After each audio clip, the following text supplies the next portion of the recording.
Ala bi dzikrillahi tatmainnul qulub. Dan sesungguhnya orang-orang yang beriman itu kolbunya senantiasa tentram karena dia bisa mengingat kepada Allah. Jadi kolbunya orang yang beriman itu tentram karena mengingat Allah. Ala bi dzikrillahi tatmainnul qulub. Hanya dengan mengingat Allah kolbunya menjadi tentram. Nah, mengingat Allah itu bukan sekedar mengingat itu, tetapi juga mengingat yang lainnya, mengingat afalnya, mengingat sifatnya, ya kan? Ketika kita berada dalam satu situasi, sadar, oh, saya berada pada tempat dan waktu yang tepat untuk terjadinya situasi ini. Saya terima, ini bagian dari afalnya Allah untuk saya. Nah, ketika kita sadar sepenuhnya kalau di situ ada afalnya Allah, mengingat Allah bukan sekedar mengingatnya itu, tetapi mengingat afalnya juga, bahwa di belakang semua itu ada keberadaan Rabb al-Alamin, sang keberadaan itu Allah yang menjadikan peristiwa itu terjadi. Ketika terjadi karena itu kehendak Allah, sudah. Lalu sadar pada diri kita, ya Allah, Kau tempatkan aku di masalah ini karena Engkau tahu kalau aku bisa menyelesaikan masalah ini, sehingga tidak pernah lagi ya galau. Oh ya Allah, mani ageng-ageng teing masalah, tidak begitu lagi. Masalah itu mani kieu-kieu teing, tidak gitu lagi. Ketika kita sedang merontak seperti itu, kita sedang menjas Allah sebagai Tuhan yang tidak adil. Berarti kita tidak percaya kalau peristiwa itu terjadi karena saat itu kita berada pada tempat yang dan waktu yang tepat. Kalau kita percaya berada pada tempat dan waktu yang tepat, dan yang mentakdirkan adalah Allah untuk terjadi peristiwa itu, tidak merontak lagi. Yang ada adalah menerima seutuhnya. Itulah kerelaan. Dan kerelaan itulah yang mengantarkan kita pada Darussalam. Baik, kita teruskan, ya. Mereka merasa senang kepadanya dan supaya mereka mengerjakan apa yang mereka kerjakan. Ya. Maka patutkah aku mencari hakim selain daripada Allah? Padahal dialah yang telah menurunkan kitab. Ini tolong perhatikan, kalimat yang pertama adalah kitab. Ya. Alladzi anzala ilaikumul kitab.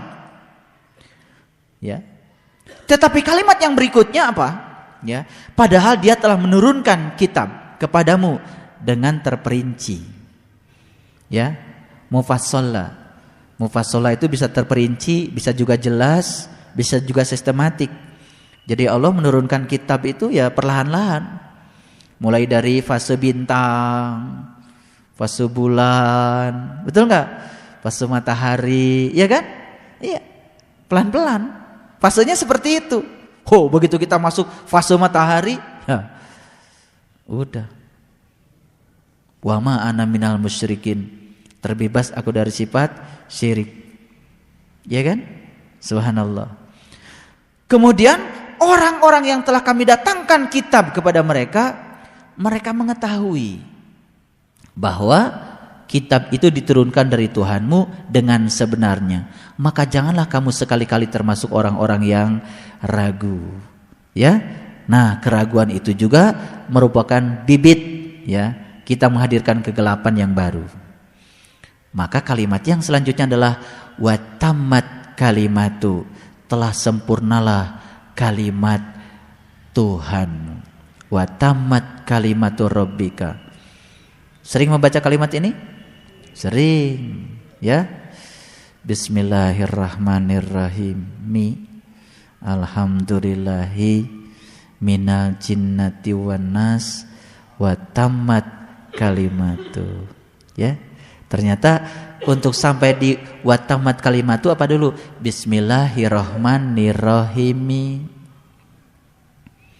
Bismillahirrahmanirrahim itu adalah jalan, metode. Metode untuk apa? Metode untuk mencapai Tuhan. Makanya kalau Quran dirangkum, rangkumannya Bismillahirrahmanirrahim. Kalau dirangkum lagi, rangkumannya Bismillah. Kalau dirangkum lagi, rangkumannya adalah ba. Kalau dirangkum lagi, rangkumannya adalah titik yang ada di bawah ba. Begitu seseorang sudah sampai titik yang ada di bawah ba, sampai dia pada kitab. Walaupun masih bintang. Nanti fase berikutnya bulan. Fase berikutnya matahari. Ya, nggak apa-apa. Semua pembangunnya titik kok. Gitu.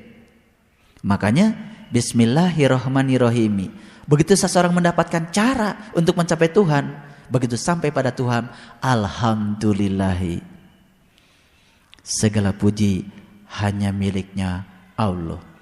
Kalau segala puji hanya miliknya Allah, habislah seluruhnya untuk Allah. Kalau habis semuanya untuk Allah, kenapa kita khawatir dengan apa yang kita miliki?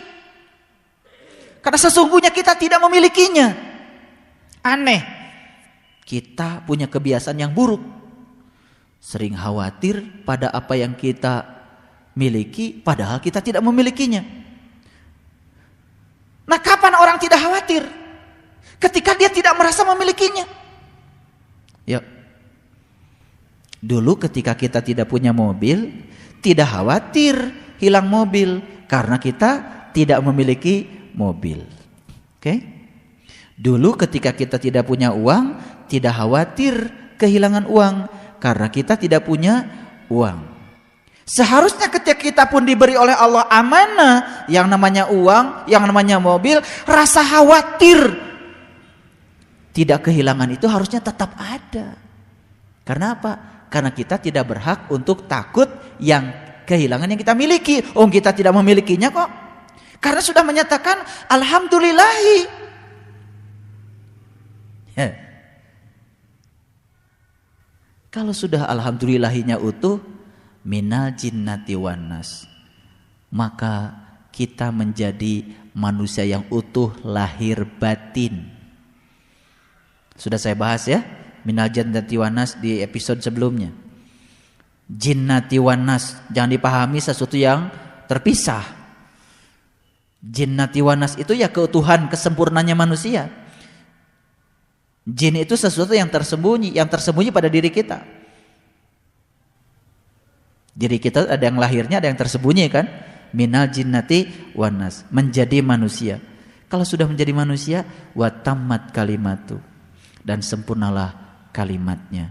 Sempurnanya kalimat seseorang itu andai dia sudah mengalaminya, merasakannya, menjalaninya, membuktikannya. Nah, sepanjang dia belum mengalaminya, merasakannya, kalimat-kalimat yang dia lontarkan itu kalimat-kalimat dusta, kata Allah di ayat sebelumnya. Ya, dulu juga kan kita dusta. Bilang inni wajjahtu wajhiya lilladzi fataras samawati wal ardh. Bilang aku hadapkan wajah batinku kepada Zat yang telah menciptakan langit dan bumi. Padahal kita belum mengalami pengalaman Nabi Ibrahim. Nabi Ibrahim sebelum mengucapkan kalimat itu kan lihat bintang dulu. Setelah itu lihat bulan. Setelah itu lihat matahari. Setelah fase-fase itu dilalui baru ini wajah tuh. Aneh kita berani mengatakan kalimat itu belum mengalami. Nama penting? Penting. Walaupun tidak terlalu penting. Ketika ini diberi nama si A, ini diberi nama si B, diberi nama si C, setelah itu diberi nama lagi. Ini bangsa Indonesia, ini bangsa Amerika, ini bangsa Arab, ini bangsa Afrika. Diberi nama lagi, ini sukunya Sunda, ini sukunya Jawa. Kalau kita tidak sadar, semua nama-nama yang dilekatkan pada diri kita membuat kita semakin tidak pernah sadar kalau kita adalah satu adanya. Betul? Sama seperti ini water, ini air, ini banyu, ini cai, ini air. Begitu melihat huruf-hurufnya lain-lain, kita melihatnya sesuatu yang berbeda. Lalu kita kehilangan kesempatan untuk memaknai yang tidak diberi nama awalnya. Betul? Subhanallah. Beruntunglah mereka yang sudah sampai pada yang tak terjelaskan, yang awalnya tak punya nama. Dan dialah yang meliputi semesta raya ini. Semoga kita menjadi anak-anak cahayanya. Begitu kita menjadi anak-anak cahayanya, maka keberlimpahan akan hadir pada diri kita. Dan setiap saat cuman satu kata, syukur saja. Tidak pernah meminta lagi karena malu, segalanya sudah diberi. Tapi begitu kita bersyukur, malah diberi. Begitu kita tak berpengharapan, malah kita mendapatkan pengharapan. Betul? Begitu kita tak merasa diri kita ada, malah kita menemukan diri sejati kita. Luar biasa. Dan jika kamu menuruti kebanyakan orang-orang yang di muka bumi ini, niscaya mereka akan menyesatkan kamu dari jalan Allah. Mereka tidak lain hanyalah mengikuti persangkaan mereka, dan mereka tidak lain hanyalah berdusta. Sesungguhnya Tuhanmu, dialah yang lebih mengetahui tentang orang-orang yang di jalannya atau yang tidak di jalannya, dan dia lebih mengetahui tentang orang-orang yang mendapatkan petunjuk. Bapak Ibu, marilah kita sadari bahwa sebetulnya kita tahu kita di jalannya atau kita tidak sedang di jalannya. Kita sangat tahu keadaan kita masing-masing. Setuju? Subhanallah. Maka makanlah binatang-binatang yang disebut nama Allah ketika menyembelihnya, jika kamu beriman kepada tanda-tandanya. Subhanallah. Asal binatang itu disembelih pakai bismillahirrahmanirrahim, ya boleh dimakan. Begitu? Ya, saya tidak akan membahas syariat. Itu sudah pada tahu semua, silakan saja nanti belajar lebih dalam tentang ilmu syariat. Tapi ini soal menyembelih binatang. Ternyata binatang itu harus disembelih atas nama Allah. Kalau disembelih atas nama Allah berarti disembelih untuk siapa? Untuk Allah. Nyembelih di mana biasanya? Di sini ya.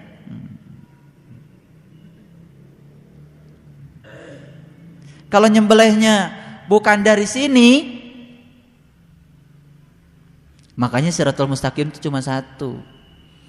Manusia sejak zaman Nabi Adam sampai kapanpun modelnya sama. Siratul Mustaqim cuma satu. Cara menyembelihnya pun cuma satu. Kalau cara menyembelihnya selain itu nyembelihnya bukan atas nama Allah. Ya. Makanya kalau nyembelihnya tidak atas nama itu, ilmunya lain-lain nanti. Jadi sakti.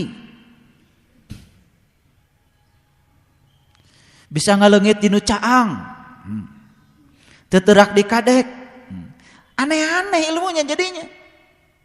Makanya ma'rifatnya bukan ma'rifat rububiyah, ma'rifatnya jadi ma'rifat goibiyah. Nabi Muhammad mengajarkan ma'rifat rububiyah, ma'rifat yang mendidik akhlak kita supaya kita menjadi orang yang berguna bagi orang lain. Saya tidak menganjurkan Bapak Ibu ngaji terus menerus tiap hari. Kapan ngamalin hasil pengajiannya? Ngaji bukan tujuan.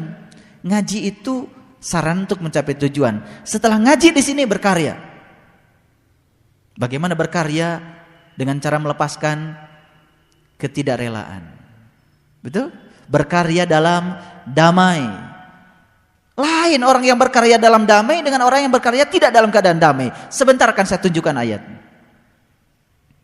Jadi ternyata untuk menuju Darussalam itu fase-fase yang tadi harus dilalui, dan fase yang berikutnya adalah harus makan makanan dari binatang yang disembelih atas nama Allah. Dan makanan itu berlimpah. Itulah makanan jiwa. Makanya di Quran surat Al-Kahfi, santaplah makan itu sesukamu. Kapan kau mau? Silahkan ambil. Tapi jangan sekali-kali mengatakan halmu pada seorang jua pun. Habis makan jangan ngomong-ngomong sama yang lain. Oh tadi habis makan gepuk, gulai, nggak usah ngomong. Ngerti maksud saya?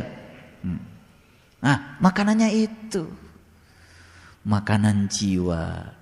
Ternyata untuk mendapatkan makanan itu disembelih dulu binatangnya, tapi disembelihnya atas nama Allah. Gitu. Paham? Masa harus saya jelaskan? Nah, lanjut ya. Beruntung mereka yang sudah mendapatkan makanan dari kurban. Qoroba yakrobu kurbanan. Kurban artinya mendekat. Begitu seseorang itu menyembelih egonya, akunya, sifat-sifat buruk pada dirinya, luluh lantah semua sifat-sifat buruk, sampah-sampah spiritual itu keluar semuanya. Yang muncul dalam dirinya adalah keheningan. Ketika keheningan datang, makanan dari langit datang. Maka dia berhari raya, merayakan makanan yang turun dari langit. Makanannya luar biasa. Disantap makanan itu. Itulah makanan yang dihasilkan dengan cara menyembelih binatang atas nama Allah. Paham? Oke. Saya tidak cerita syariat. Tafsiran syariatnya silahkan sendiri-sendiri. Kalau masih suka nyembelih-nyembelih, silahkan. Tapi saya sedang berbicara, carilah makanan yang dihasilkan dari hasil penyembelihan atas nama Allah. Begitu kita sembelih, makanannya luar biasa. Teruskan, mengapa kamu tidak memakan binatang-binatang yang disembelih atas nama Allah ketika menyembelihnya? Kenapa tidak dimakan itu? Makanlah itulah, makan sesuka hatimu, ya kan? Luar biasa. Padahal sesungguhnya Allah telah menjelaskan kepadamu apa yang diharamkannya atasmu, kecuali apa yang terpaksa kamu memakannya. Dan sesungguhnya kebanyakan dari manusia benar-benar hendak menyesatkan dengan hawa nafsu mereka tanpa pengetahuan. Sesungguhnya Tuhanmu dialah yang lebih mengetahui orang-orang yang melampaui batas. Ya, akibatnya kita sekarang bukan rebutan makanan rohani, malah rebutan makanan jasmani. Betul-betul yang direbut itu adalah daging dari binatang ternak. Lalu rebutan manusia atas daging binatang ternak, apa bedanya dengan rebutan yang saya sebut tadi yang dilakukan oleh para penghuni hutan rimba? Baru tahu sekarang yang harus kita raih itu makanan rohani yang dihasilkan dari penyembelihan binatang atas nama Allah. Dan tinggalkanlah dosa yang nampak dan yang tersembunyi. Sesungguhnya orang-orang yang mengerjakan dosa kelak akan diberi pembalasan disebabkan apa yang mereka kerjakan. Dan janganlah kamu memakan binatang-binatang yang tidak disebut nama Allah ketika menyembelihnya. Subhanallah. Jadi yang tidak atas nama Allah menyembelihnya, berarti makanannya jangan dimakan. Itu saja yang atas nama Allah menyembelihnya, itu yang dimakan. Kalau makanannya itu, bersihlah jiwa kita, nutrisinya bergizi, enggak dicampur-campur dengan yang macam-macam. Tuh, jadi banyak kolesterol, macam-macam. Sebab belajarnya macam-macam, betul enggak? Iya. Jadinya sakti, mandraguna, bisa mempengaruhi pikiran orang. Wah, ya, ilmunya aneh-aneh jadinya. Nabi Muhammad tidak pernah mengajarkan ilmu aneh-aneh. Saya ingin tunjukkan sebuah bukti. Ketika Nabi Muhammad itu sedang di Taif, sedang dakwah, dilempari batu. Saya ingin tanya, berdarah enggak Nabi? Berdarah. Dilempari batu berdarah. Nabi ingin menjadi manusia biasa seperti kamu, merasakan penderitaan yang sama seperti kamu, merasakan lapar yang sama seperti kamu. Maka Nabi disuruh berkata, Kul innama ana basarum mislukum. Disuruh untuk menjadi manusia biasa seperti yang lain, berumah tangga seperti biasa, cari nafkah seperti biasa. Lalu Nabi cari nafkahnya sukses terus? Tidak. Bayangkan kalau kita sekarang kita cari, mohon maaf punten, cari ulama yang ngajarin dagang laku terus. Ulama apa itu? Nabi mengajarkan kadang sukses, kadang gagal. Nabi juga kadang sehat, kadang sakit. Kadang ada, kadang tiada. Di rumah Nabi kadang ada roti, kadang tidak ada. Kenapa kita takut dengan tidak ada? Oh, Nabi juga mengajarkan seperti itu. Manusia biasa, hidup secara alami. Itu yang luar biasa. Bayangkan ketika Nabi dilempari batu, kemudian batunya mentah lagi. Lalu semua orang, oh pantesan Nabi sakti ya. Lalu bahaya itu, ilmunya Nabi jadi ilmu kesaktian. Orang-orang yang belajar ilmu kesaktian itu orang-orang yang tidak percaya diri sebetulnya. Ya, orang yang percaya diri bahwa dirinya benar, tidak perlu belajar ilmu itu. Selamat di mana-mana. Tidak usah cari ilmu teterak di kadek, cari ilmu kumaha sangkan eueuh nu ngadek. Itu yang diajarkan Nabi. Akhlak. Selama kita tidak bikin masalah dengan siapapun, tidak ada masalah. Betul nggak? Kenapa kita mesti belajar ilmu-ilmu seperti itu? Belajar ilmu untuk membuat tidak ada masalah. Ilmu yang diajarkan Nabi. Ngerti nggak ini? Nah, teruskan. Tanggung.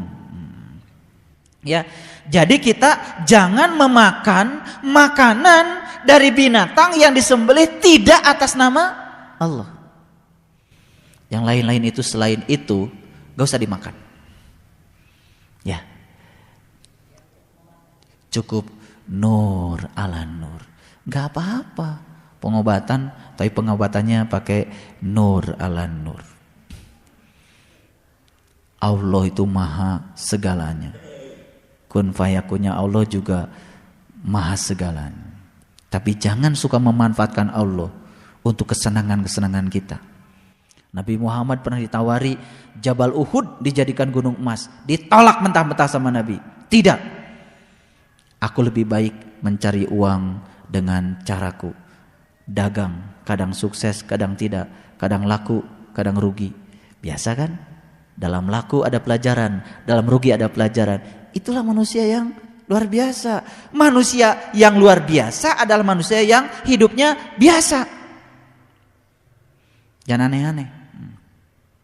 Wah, saya mau ke Miskatul Anwar, mau ngaji sama Pak Saiful. Tes dulu. Coba, kalau Pak Saiful dikasih telur suruh pegang, mateng gak? Ya mateng. Ntar saya rebus. Nggak usah melanggar hukum alam. Kalau nggak pengen mateng, telur direbus. Kalau matangnya itu pakai tangan saya, kemudian saya menjadi hebat, sakti. Nanti salah jalan ibu-ibu. Kalau dapat ilmu-ilmu kayak gitu, ntar matinya malah susah. Ilmu setan itu. Tidak dianjurkan belajar ilmu-ilmu seperti itu. Teruskan. Dan apakah orang-orang yang sudah mati, kemudian dia kami hidupkan, dan kami berikan kepadanya cahaya yang terang, yang dengan cahaya itu dia dapat berjalan di tengah-tengah masyarakat manusia, serupa dengan orang-orang yang keadaannya berada dalam gelap gulita, yang sekali-kali tidak dapat keluar daripadanya? Jawab pertanyaan ini. Apakah sama? Apakah sama? Tidak.